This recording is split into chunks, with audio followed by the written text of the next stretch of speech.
I've loved before. There was turbulence and tragedy, passion and healing, but it always comes back to Elektra, her hold on my pounding heart. Even death couldn't keep us apart, hers or mine. Today on the Comic Book Report, Daredevil by Chip Zdarsky and Marco Checchetto Omnibus Volume 2. Stick around and check it out.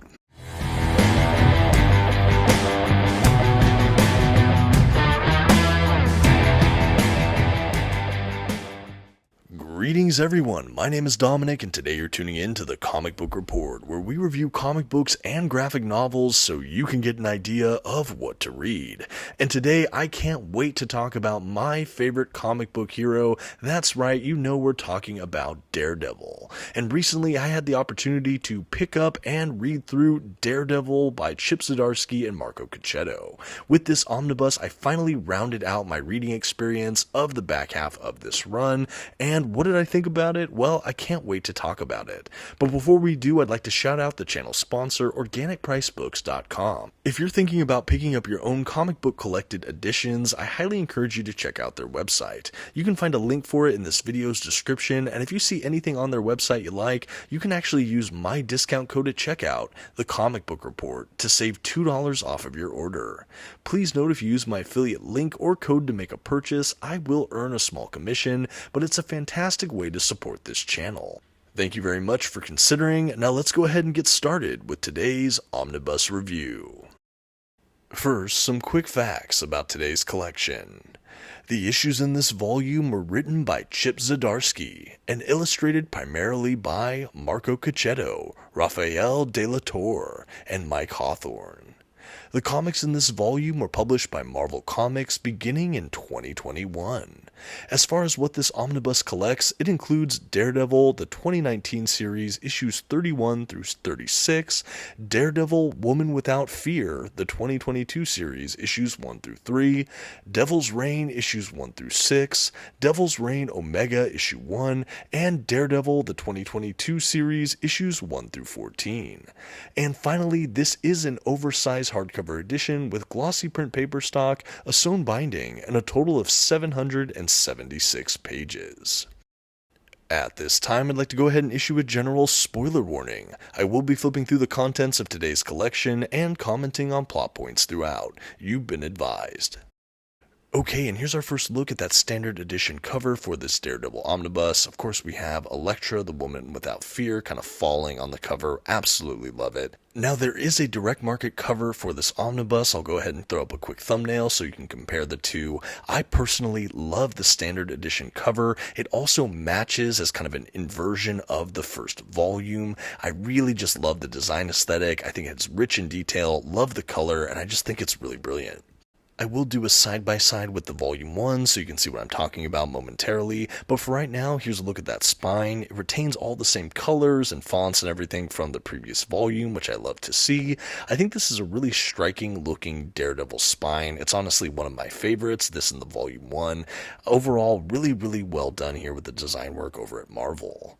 On the back cover as well, we have some great images of Daredevil. That same font is retained, a little bit of a blurb about the book. We have what's collected, pricing information, things like that. All pretty standard here, but I do dig it. It's really cool. Like I said, overall, I love this dust jacket. I think the design work is stellar. That bright red is just right on for Daredevil. Overall, couldn't be happier with the dust jacket. And speaking of that dust jacket, let's go ahead and examine it one final time. This time I'll take it off. We'll look at those interior flaps. You got a little bit more art, some more blurbs, and I'll go ahead and begin to kind of spread it. You'll see everything at a glance for this dust jacket. Again, absolutely striking, and I think when you see my side-by-side with the Volume 1, you'll be even more impressed as I am with how well they did matching these covers. But yeah, this is the dust jacket. I really liked it. I've said that over and over already, but again, huge fan over here. I like to talk about Daredevil. I'm just really liking it. Now, under the dust jacket on the actual hardback book itself, we have a great art print. We have kind of the radar, kind of sonar effect that we get a lot with Daredevil, and we have both Matt Murdock Daredevil and Elektra, the Woman Without Fear, on each subsequent side. I think that this was a really cool way to kind of stamp and do art on board, and I'll go ahead and spread that as well, of course, so you can see everything at a glance. Overall, I think Marvel just knocked it out of the park with this one. Couldn't be happier, at least for this collector. Okay, and now that we've finished up the exteriors, let's go ahead and transition to a look at that binding. As I said, I believe this is sewn binding, and my copy has this nice eye. Overall, this book laid down very flat. I was absolutely thrilled to see that. I think that this is a really nice sized omnibus, not too heavy, not too light, and the fact that it rounds out the rest of the run, it's just a real joy to have this 2-volume collection. But anyway, that is the binding. Again, I was very happy with how flat this laid open. Pretty minimal gutter loss overall. Okay, and as previously discussed, let's go ahead and do the side-by-side with the Volume 1 of the Chip Zdarsky Marco Checchetto Daredevil Omnibus. Again, this is a 2-volume set, or maybe 2.5 if you have the Devil's Reign Omnibus. I did do a review for that, as well as the Volume 1. Those that don't know, Devil's Reign is an event that was happening in the middle of this run. That event is included here with the Omega issue and the Woman Without Fear and the Daredevil kind of era tie-ins, but it doesn't have all of the other tie-ins that are included in that omnibus. But rest assured, we have all the main event issues that are essential for the story right here in Volume 2. At any rate, though, back to these covers and the spines here, I just really love how everything lines up and matches. I love that we had Matt Murdock's Daredevil and Elektra's Daredevil on the covers. I like that we inverted the red versus kind of the black and white grayscale. Just really, really striking stuff. These spines, as I mentioned, are some of my favorite Daredevil spine designs for Omnibus Edition. I just think the red and the yellow just really, really pop against each other. Overall, really thrilled. Okay, now let's go ahead and dive into the book proper. After some kind of black end pages, we have a title page, the publication information page, we have the creator breakdown page, but before too long, we jump right into the first issue in this collection. And I want to say a couple quick things about these collected editions. I know this run was collected in trade paperback, along with oversized hardcover editions. Now, Marvel did only release 4 oversized hardcover volumes that led basically right up to Devil's Reign, and it stopped right around there. Marvel, I don't believe, has any plans to continue this run in that format. I actually reviewed all 4 of those oversized hardcovers on this very channel, along with the Devil's Reign Omnibus Once Upon a Time. Now, personally, I decided to sell all of those in favor of this 2-volume omnibus set, and overall, I am really happy with my decision.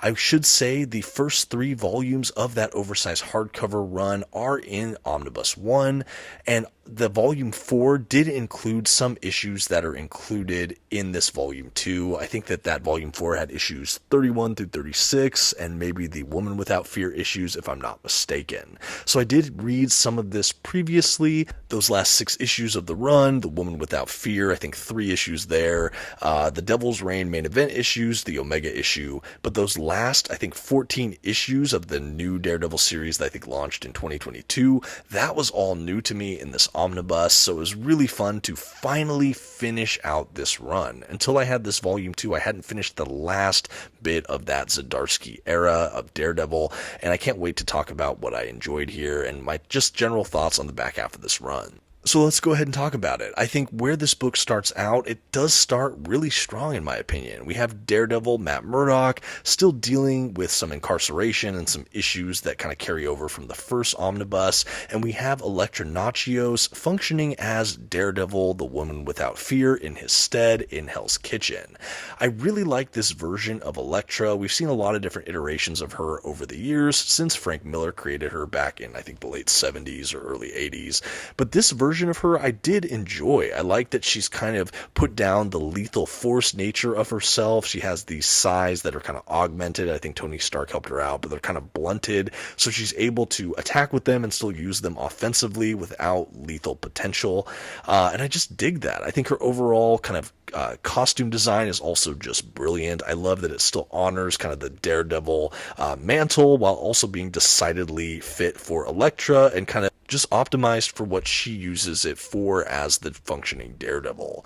But yeah, these first couple issues are really great. We have a Bullseye versus Elektra story, which for me is one of the most electrifying issues, or a couple of issues during that time where Elektra takes over as Daredevil. Seeing her battle Bullseye, obviously there's a lot of history there. Again, see the Frank Miller Daredevil run for all the bad blood between Bullseye and Elektra Nachios. But yeah, this is a really good one. We have Elektra kind of pushed to her limits, kind of questioning whether she wants to use lethal force again. We have Matt sort of sidelined in many ways, and we have Elektra just having to handle it on her own. And it's thrilling and it's interesting, and that brings us kind of near the end of those initial first 36 issues of this run, and all of this kind of helps us careen directly into the Devil's Reign event. And I do believe I've covered this a bit more, again, in that Devil's Reign Omnibus review, but essentially, for those that don't know, that is an event book from Marvel Comics that had a bunch of tie-ins. Like I said, some of them are included here, like the Daredevil issues, the Woman Without Fear issues, the Omega issue, but all the other tie-ins are in that other omnibus. But what we do have here are the main event issues. This is all an event that has to do with Wilson Fisk, the Kingpin. Now, in recent years, or at least around the time this was written and a couple years before, the Kingpin of crime kind of laid down that moniker in favor of another position. Yes, he had been mayor of New York City. Can you believe it? And we have him kind of butting heads with some of the other political powers in the first volume of this Daredevil run. We always kind of had this bad feeling, or kind of the impending doom of, we know something's going to happen with him being mayor, and everything kind of comes to a head for this event. It all is basically kicked off when Wilson Fisk realizes he has a file about Daredevil that should have his secret identity listed in one of his private vaults, and the page is blank. He doesn't see anything there, and this fills him with fury because he knows he's been manipulated and somehow Daredevil is to blame. And all of this leads right into the Devil's Reign event, where Kingpin basically loses it, and it's sort of like the street-level heroes versus the Kingpin. He basically gets his new squad. I'm talking about the Kingpin here. He sort of makes the Thunderbolts sort of his governing kind of agency, and he fills it full of people that are really ruthless, and it's sort of street-level heroes versus the Thunderbolts and the Kingpin and some of the other political players in Hell's Kitchen for the future of the city. This was really fun. I think that this really had stunning art. I think we had a lot of Marco Checchetto here, and overall, this was a blast of an event. I think if you enjoy the street-level Marvel heroes or anti-heroes, this is kind of a must-read. You know, we had Luke Cage in here. We had Moon Knight show up. I think we even had Fantastic Four at one point. Some of our other mainstays show up throughout this little event. But yeah, I think overall it was a fun one. It wasn't absolutely groundbreaking, but we do have some really good impacts. Like at the end of this, we actually have Luke Cage stepping in to become the new mayor of New York, which was really cool, I thought. And this really shifts the status quo for the Daredevils, both Matt and Elektra. Around this time in the collection as well, we do have the Woman Without Fear issues. This is about 3 issues overall, and it goes a lot into Elektra's backstory, kind of one of her mentors, her battling with her past as well as her present as Daredevil. We have her really kind of coming to terms with where her relationship with Matt Murdock has matured to at this point. We have her kind of realizing what Daredevil can be, and it sort of awakens different sides of her, helps her perspective or see things in different ways, not using lethal force and kind of trying to defend this city. I really like this, and the art here is some of the sharpest we get from Checchetto in the whole collection. I think these issues are absolutely striking. We have a great Kraven the Hunter versus Elektra Nachios Daredevil fight that I thought was amazing. I love the art in this collection. This is actually, I think, my favorite way Kraven has ever been portrayed, just the art-wise. I think it's just stunning work.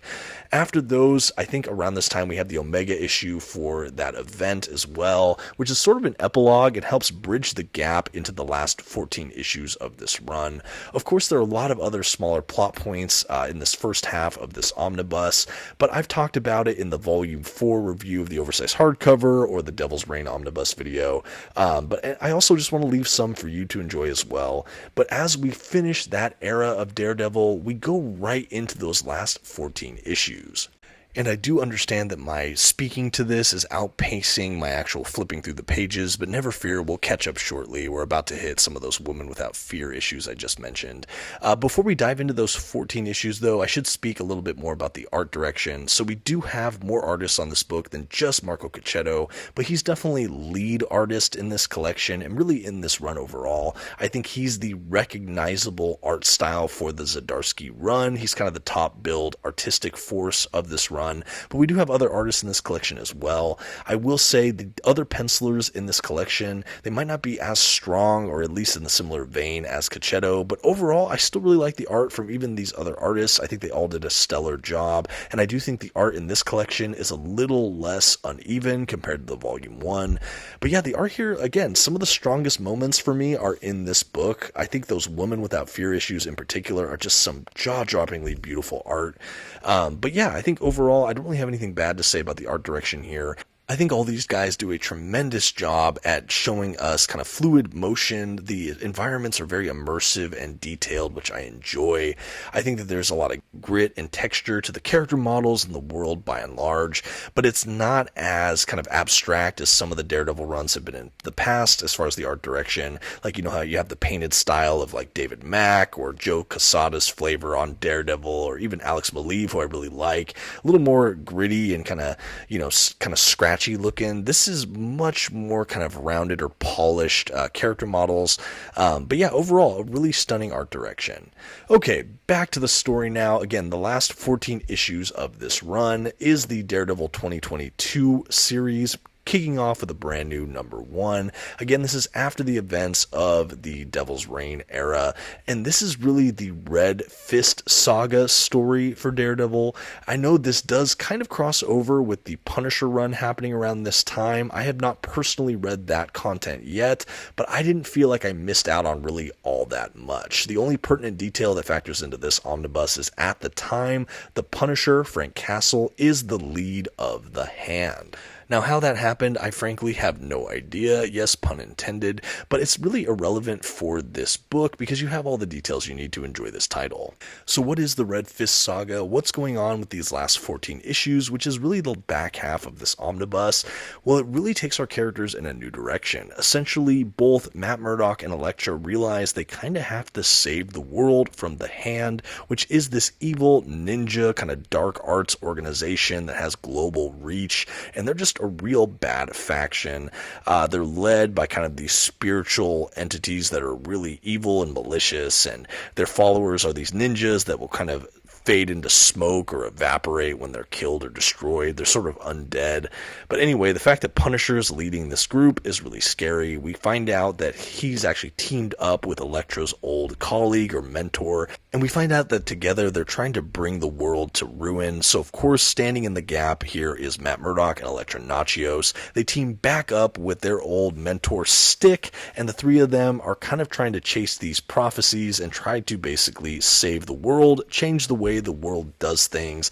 So Matt and Elektra basically fly to this kind of private island. They have a compound. At one point they spring like major felons who they want to give another chance and kind of try to rehabilitate, bring them to this island along with Nolan North, I think is his name, the cop that's been recurring through a lot of this run, Foggy Nelson. They go to this island and they basically try to hunker down, train them, and try to figure out how they're going to dispatch the Hand. Along the way, they're imbued with kind of augmented powers, so the people like the felons and Foggy and the cop North, they basically get stronger, more agile, and then we have people like Daredevil that not only have that, but his radar sense is even further empowered, and he's dealing with more power and trying to figure out how to carry all of this and try to change the world, stop the Hand. And while the Hand is trying to stop them, Frank Castle, this other woman, and just the organization in general, we also have the Avengers trying to stop them because they're not too happy that Daredevil has taken the law into his own hands in such an extreme degree. He's freed these felons and is doing kind of whatever he wants, gallivanting around the globe. So we have this epic kind of Avengers versus Daredevil fight during this Red Fist Saga.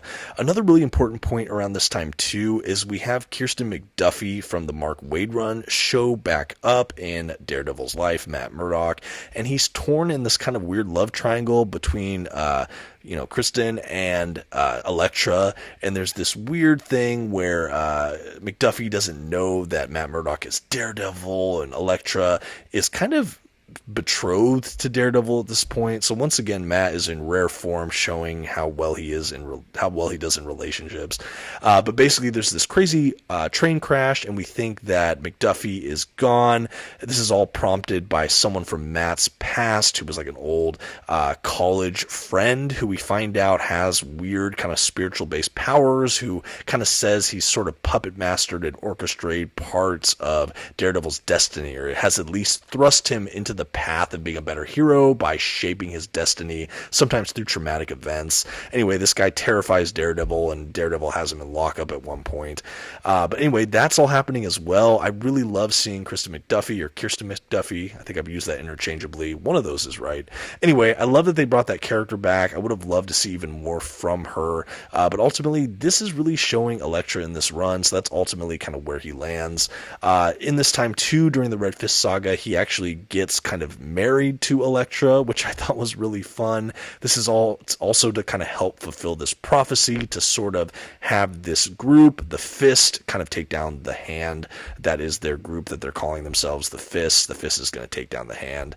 But I should say, overall, these last 14 issues kind of go into the more spiritual, mystical sides of Daredevil's mythology, so the more ninja-centric stuff, the kind of spiritual realm stuff, and we get further and further away from the kind of the gritty, street-level hero aspect of Daredevil, and I think that this is my one note on this whole run. While I still like the entire run, I prefer my Daredevil to be a little more street-level, gritty, kind of noir crime hero, rather than the kind of mystical sides of the Daredevil mythos, and I do like good hand stories, but we definitely started to go into this other realm. And I actually do mean that literally, because in the end of this run, he does go into kind of a hell-like dimension to fight kind of the beast of the Hand and this other entity that seems like they're behind the Fist and trying to manipulate him. He goes there to try to save Foggy and others. We get this cool kind of white Daredevil suit, and he sort of liberates the captives from this dark dimension and ends up sealed in there himself. And that really is kind of the climax of this whole collection. He does kind of stop the Hand, he stops this group, but he sort of sacrifices himself so his friends and others might live. And we're kind of led to believe that Elektra is now the functioning Daredevil. Everyone is kind of going back to their norms in some ways. Foggy and North kind of open up their own agency now, and Matt Murdock is presumably gone and dead, actually, by the end of this storyline.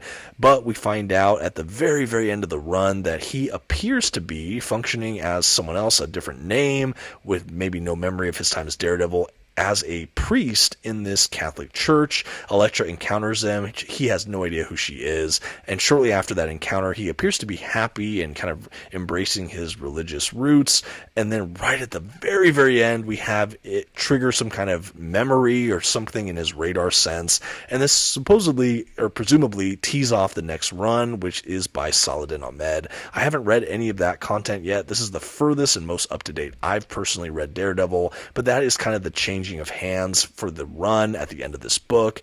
There are more details in that Red Fist Saga, those last 14 issues. I'm not getting into everything here. We had a great fight with a dragon, and Punisher and Spider-Man showed up a couple times. We had some great Daredevil versus Spider-Man stuff, which, having read Zdarsky's time on Spider-Man and seeing Spider-Man as such a recurring presence and force of good throughout this whole run, it was kind of cool to see what they did with that character. Ultimately, we had Daredevil and him clash again, unfortunately, but it was still pretty epic.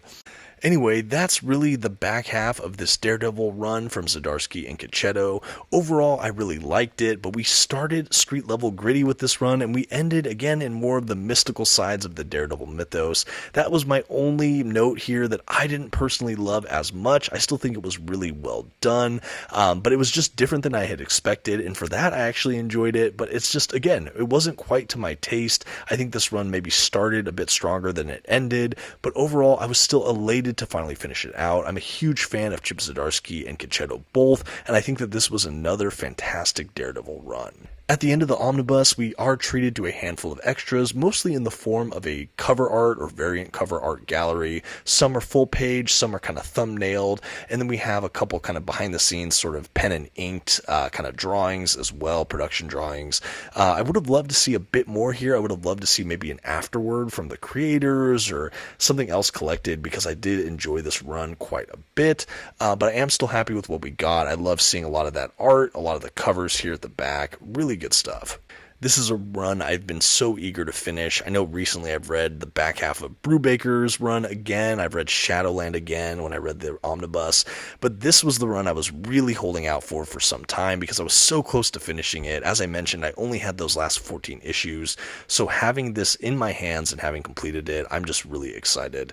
I hope you've enjoyed this. This has been the Daredevil by Chip Zdarsky and Marco Checchetto Omnibus Volume 2 from Marvel Comics. And I think all that's left to do now is to give this omnibus a grade. For a successful back half of an incredible Daredevil run filled to the brim with gorgeous artwork and even an event, the Comic Book Report is happy to give Daredevil by Chip Zdarsky and Marco Checchetto Omnibus Volume 2 a B+, a well above average book and a great resolution to the story. Admittedly, it did go in directions I didn't expect and maybe didn't love as much as I hoped, but I still had such a fun ride. Again, the art throughout was eye-popping, and I really genuinely had some great character moments here with some of my favorites in the Daredevil mythos. Having an Elektra versus Bullseye fight, a Spider-Man versus Daredevil fight, an event book, and just so much more. A 2-volume set I'm happy to have in the collection, but let me know what you think. What did you think about the back half of Chip Zdarsky's Daredevil run? Did you pick up this omnibus? Are there any other Daredevil books you're excited about this year or can recommend? Let me know all of that in the comments, and thank you all so much for watching. Until next time, this has been the Comic Book Report. Please don't forget to leave your like, that comment we talked about, and maybe share this video with a friend. Thanks everyone, and have a good one.